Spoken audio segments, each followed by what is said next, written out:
Welcome one more day to Space and Harmonia. Today I'm going to be summarizing the 7 main principles of the cosmos, the universe.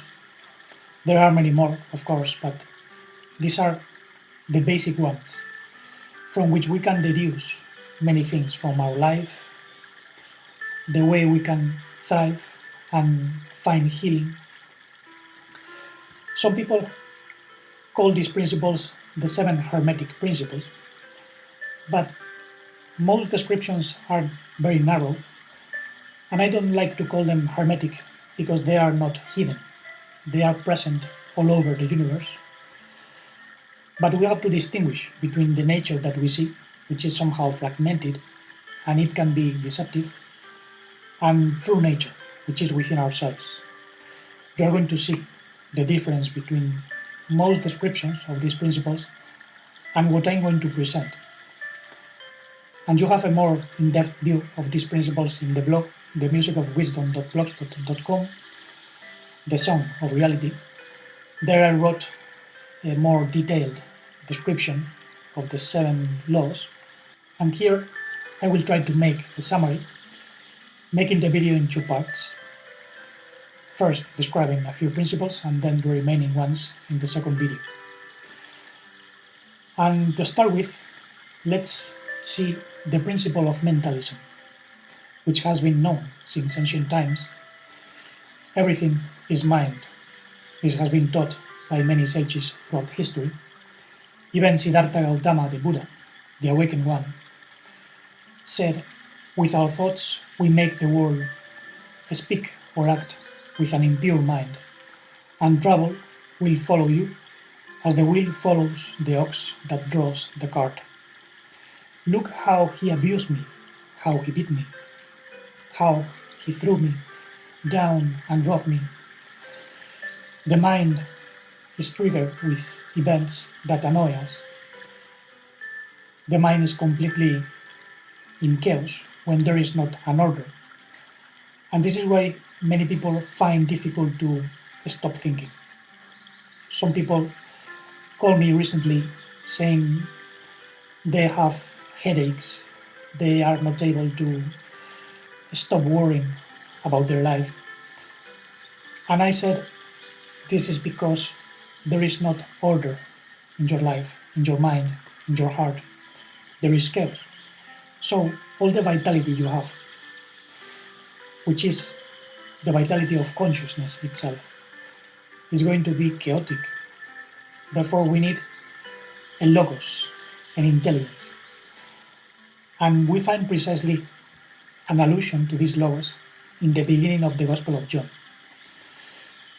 We read, "In the origin was the logos, the universal intelligence, and the logos was towards God," let's say the holy being. And the logos was the holy being. And I say holy being because the word God is usually interpreted as some entity or person hidden somewhere in the heights. But when we learn from the Hebrew, the Aramaic, and even the Greek, we find that this intelligence, divine intelligence, is the unfoldment of something which has no limits. Therefore, the unfoldment is a process, is a divine birth, an action, a loving consciousness, a loving life. And this is why the Master said, "I am the way, the truth, and the life," which we can find within ourselves and cultivate. That's the idea of the tree of life. So the logos is the intelligence, the structure of how this fullness of life unfolds. Therefore, we have to find this pattern in the way we think, view things, speak, and therefore we will find wholeness, healing, order. This is the key of the universal laws. Now we also find the idea of mentalism in quantum physics, also known as quantum mechanics, but they are mechanic. These views are usually ignoring that the universe is an organism, a living organism. Therefore, even though they speak about consciousness as being the essence of the universe, they miss many points. It is true what Max Planck said. I regard consciousness as fundamental. I regard matter as derivative from consciousness. We cannot get behind consciousness. That is true. This was said by the founder of quantum mechanics. But as I said, they miss the point. The universe is a living organism. And obviously, the observer is somehow determining what is perceived. And this is because there is a correlation between subject and object. This has been proven in laboratories to some extent when they say that the observer is collapsing the wave function.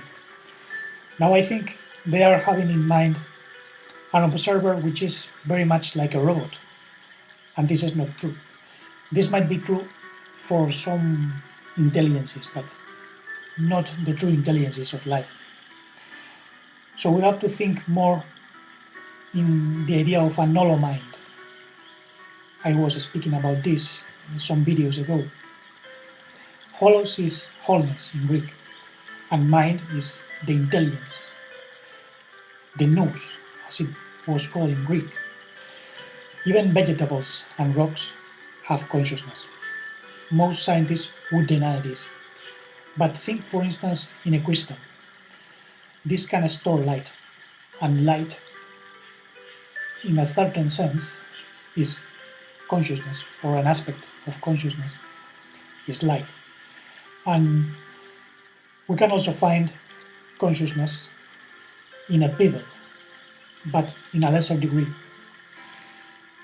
In any case, the mind is not meant to serve the human being. Reason is not a goddess, as the so-called enlightened ones said. Reason is in service to the universe, to wholeness. Because when we put reason in service to our selfish desires, we make a sick world. Actually, this is what we find with the modern idea of the secret, the law of attraction. Many people are reciting affirmations and making lists of what they desire, having a certain mindset to attract what they desire. But very few wonder if what they are thinking and desiring is in tune with their true being. And this is a tragedy, because as the saying goes, be careful with what you think and desire, because it can come true. The universe will give you what you have in your heart and your mind, so be very watchful of what content you put in your heart and your mind. Besides that, we have to think in the universe as an holarchy, a wholeness in which there are no hierarchies, at least in true reality. We'll see later that this is not the case in a distorted or fragmented reality. But the true logos is holarchic. Holos is wholeness. And intelligence always looks for connection of all the wholes. In an holarchy we have holons, which are functional wholes. Think, for instance, of the liver. It cannot work alone, even though the liver can be extracted from the body and considered as a whole organ. But it doesn't make sense outside of the body. It works in conjunction with other organs because it's a holon. It's not part of the body. We cannot consider the body as having parts like a clock. That's the idea of science, and that's a mistake. And this is why I like the concept of holarchy, which was coined by Arthur Koestler, a Jewish philosopher. And I also see that within the holarchy, the logos, the universal intelligence, has a fourfold pattern, which we can find in the trees, for instance. First, we have the seed, which is sown. It is gestated, and nurtured by the mother nature, and finally it blooms with a trunk giving branches and fruits. This is basically the intelligence of life. And the same goes for the divine family structure. We have the Father, the Mother, the Son, and the Daughter. The Holy Being is somehow seated as the universal mind, and it is gestated in the life matrix, the universal mother, the womb of the universe, generating the Son, which is the universal mind, connecting itself in soul groups and particular souls, which are known as the Daughter. That's the idea of the Yud Hei Bab Hei, the holy name, the holy verb, which is misunderstood as an entity. We also have a chaos in society because this is not understood. Families are dysfunctional, are lacking structure because the roles have been perverted. And today this is even worse with transgender ideologies and many divisions in society which are promoted on purpose to control society like a herd. Therefore, we have to find the true logos inside to manifest it outside. And many would probably ask, what is the origin of chaos? And I think the Holy Being and its mind logos vertebrates or unfolds a perfect cosmos full of harmonia, not harmonia, which is the harm caused by an immature mind. And this was the harm brought by fallen messengers, basically, which were immature, and they disorganized segments of the cosmos, not all the cosmos. This was the tragedy of fallen Sophia. And now let's go into the vibration principle, which is connected to the universal mind, of course. In the universe, everything is vibrating, moving in accord with the law of 7 or the law of octaves, as it is known. What does not evolve devolves, what does not grow decays. And we can see this in the development of the musical octave: do, re, mi, fa, sol, la, ti, do, ti, la, sol, fa, mi, re, do.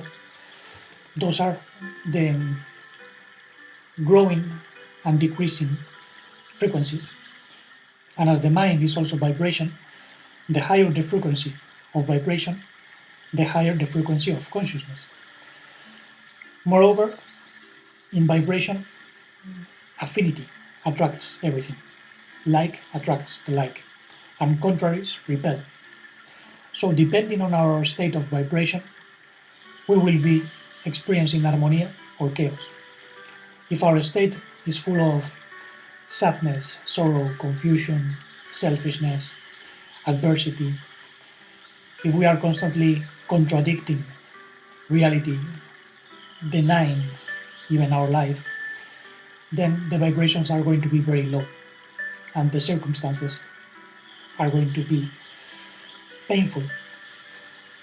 On the contrary, when we see ourselves and tackle our shadows, we can raise the vibration by experiencing serenity, humility, compassion, forgiveness, the sublimity of true love.